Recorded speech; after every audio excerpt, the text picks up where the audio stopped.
In those days, in the days when heaven and earth were created. In those nights, in the nights when heaven and earth were created. In those years, in the years when the fates were determined. When the Anunnaki gods were born, when the goddesses were taken in marriage, when the goddesses were distributed in heaven and earth, when the goddesses became pregnant and gave birth, when the gods were obliged, with their food, dining halls.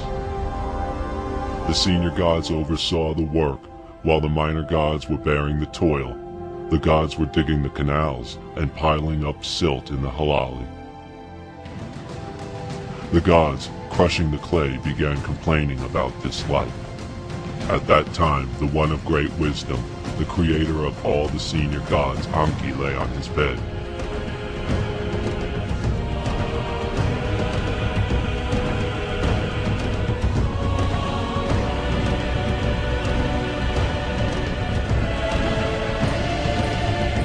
Not waking up from his sleep, in the deep Anger, in the subterranean water, the place inside of which no other god knows.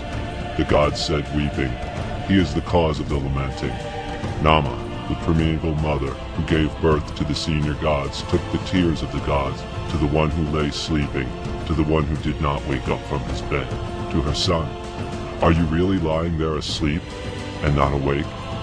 The gods, your creatures, are smashing there. My son, wake up from your bed. Please apply the skill deriving from your wisdom and create a substitute for the gods so that they can be freed from their toil."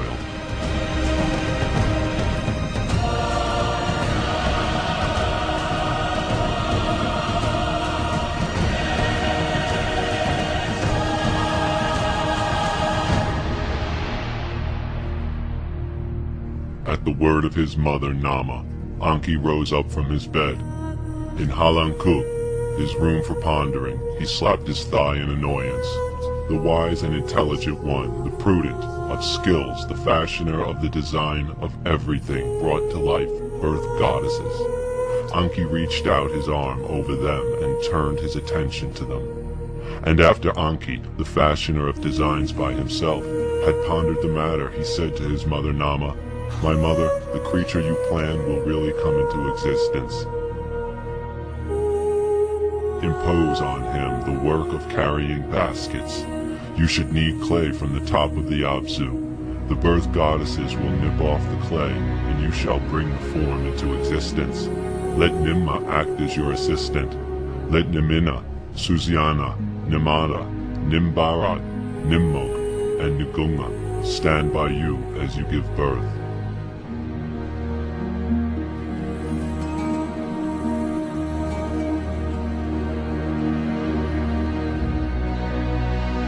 "My mother, after you have decreed his fate, let Nimna impose on him the work of carrying baskets."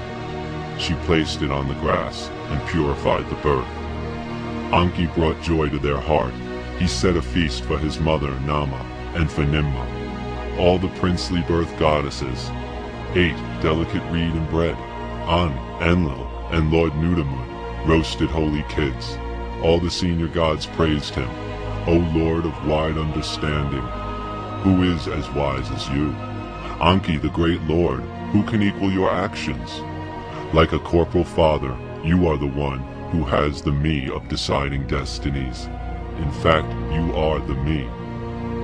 Enki and Ninmah drank beer. Their hearts became elated, and the Ninmah said to Enki, "Man's body can be neither good nor bad, and whether I make a fate good or bad depends on my will."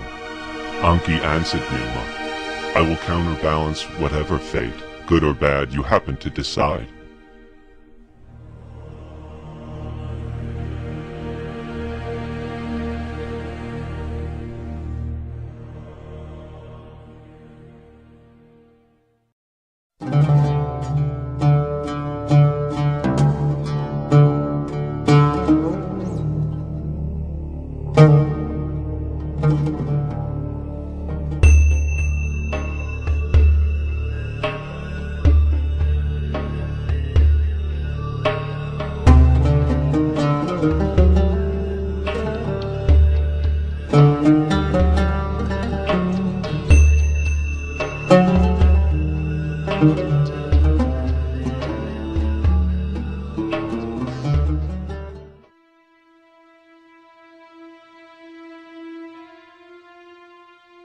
Ninmah took clay from the top of the Abzu in her hand, and she fashioned from it a man who could not bend his outstretched weak hands.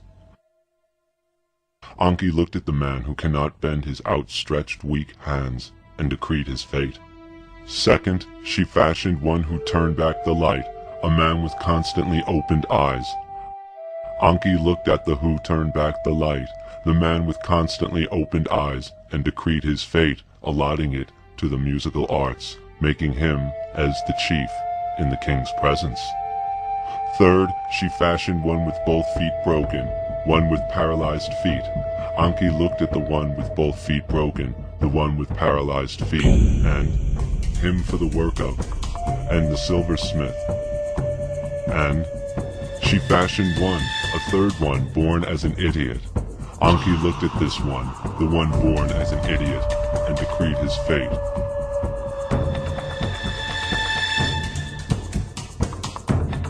He appointed him as a servant of the king. Fourth, she fashioned one who could not hold back his urine. Enki looked at the one who could not hold back his urine and bathed him in enchanted water and drove out the Namtar demon from his body.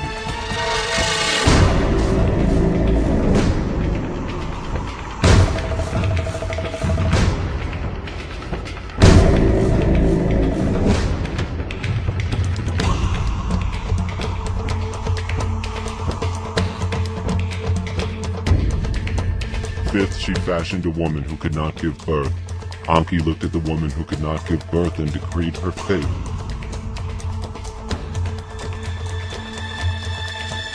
He made her belong to the queen's household as a weaver. Sixth, she fashioned one with neither penis nor vagina on its body. Enki looked at the one with neither penis nor vagina on its body and gave it the name Nibru Eunuch, and decreed as its fate to stand before the king.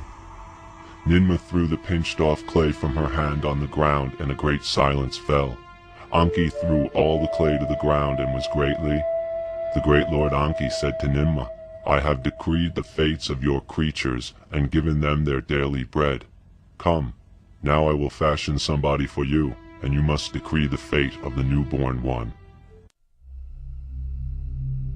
Enki devised a shape with head and mouth in the middle, and said to Ninmah, pour ejaculated semen into a woman's womb, and the woman will give birth to the semen of her womb.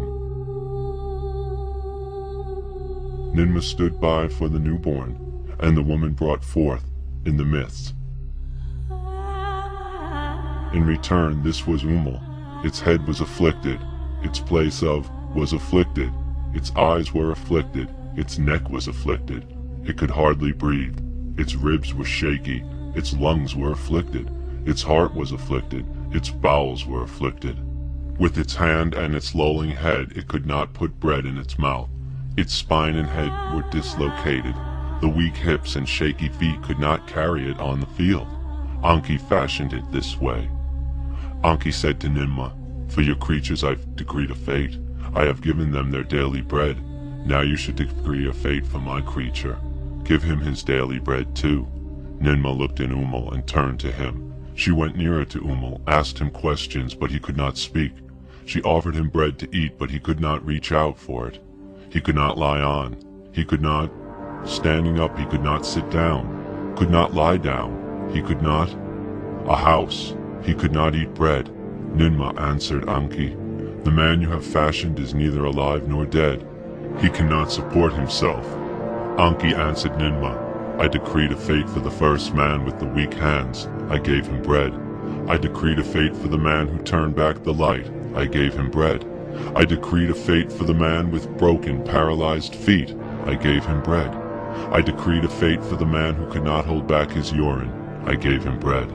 I decreed a fate for the woman who could not give birth. I gave her bread. I decreed the fate for the one with neither penis nor vagina on its body. I gave it bread. My sister. Ninmah answered Enki, you entered. Look, you do not dwell in heaven. You do not dwell on earth. You do not come out to look at the land. Where you do not dwell, but where my house is built, your words cannot be heard. Where you do not live, but where my city is built, I myself am silenced. My city is ruined. My house is destroyed, my child has been taken captive. I am a fugitive who had to leave the Ikur. Even I myself could not escape from your hand. Enki replied to Ninmah, who would change the words that left your mouth? Remove Umul from your lap. Ninmah, may your work be you. For me what is imperfect, who can oppose this?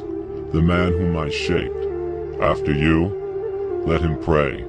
Today let my penis be praised, may your wisdom be confirmed. May the Unkum and the Ninkum proclaim your glory. My sister, the heroic strength, the song, the writing. The gods who heard, let Umul build my house. Ninmah could not rival the great Lord Enki. Father Enki, your praise is sweet.